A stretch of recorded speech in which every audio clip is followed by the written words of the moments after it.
Sino si Segunda Katigbak? Gaano kalalim ang naging bahagi niya sa buhay ni Jose Rizal?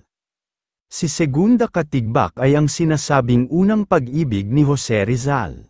Si Segunda Katigbak ay isinilang sa Lipa, Batangas noong 1863 sa mag-asawang Norberto Katigbak at Justa Luz Solis.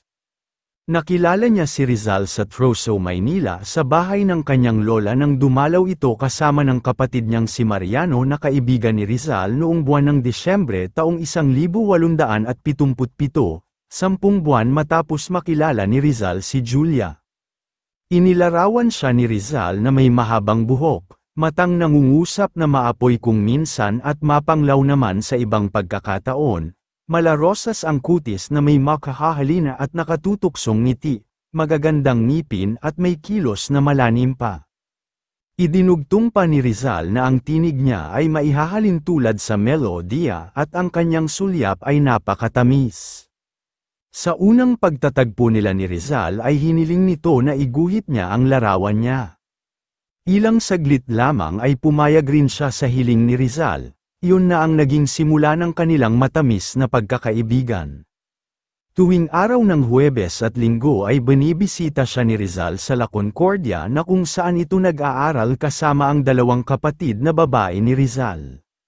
Subalit, ang pag-ibig na nadarama ni Rizal para sa kanya ay di nakatakdang magkaroon ng katuparan.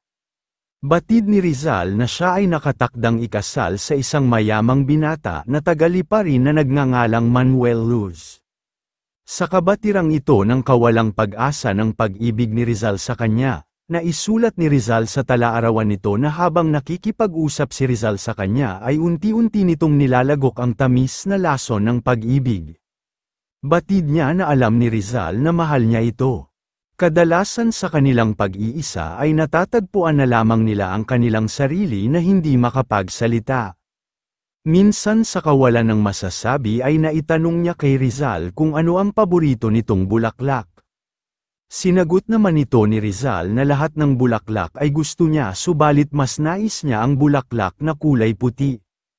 Sinabi naman niya kay Rizal na yun din ang kulay ng bulaklak na gusto niya. Nang muling dumalaw si Rizal sa kanya ay binigyan niya ito ng puting bulaklak. Subalit, sinabi niya kay Rizal na ang may gawa ng bulaklak ay ang kapatid nito. Gayunpaman, batid ni Rizal na siya ang may gawa ng bulaklak, sapagkat ipinagtapat ito ng isa sa kapatid niyang babae sa kanya. Sa muling pagdalaw ni Rizal sa kanya ay nasabi sa kanya ni Rizal na magiging napakahirap ang mawala siya sa kanya sa kadahilanang kilalang-kilala na siya nito. May luha sa kanyang mga mata nang sinabi niya kay Rizal na ayaw pa niyang mag-asawa.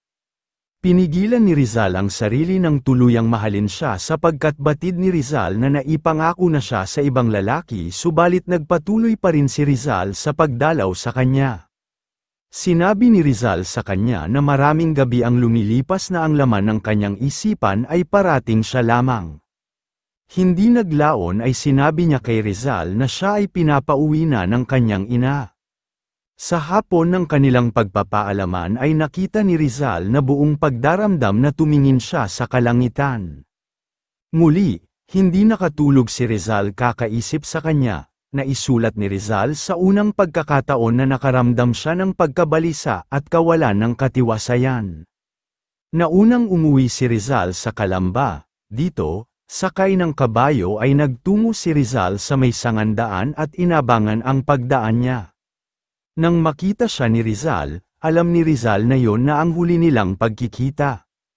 Kumaway siya kay Rizal sa pamamagitan ng isang panyong puti at itinaas naman ni Rizal ang kanyang sambalilo, kasama niya ang lalaking kanyang magiging asawa na si Manuel Luz. Inanyayahan ng magiging asawa niyang si Manuel Luz si Rizal na sumama sa kanila sa Lipa, Batangas. Subalit, nagdalawang isip si Rizal at nagpas siyang huwag nang sumama sa kanila. Nagwakas ang pagmamahalan nila ni Rizal bago pa man ito nagkaroon ng katuparan.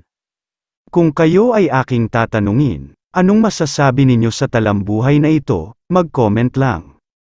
So, ayun lamang ang talambuhay natin ngayong araw, sana ay may natutunan kayo.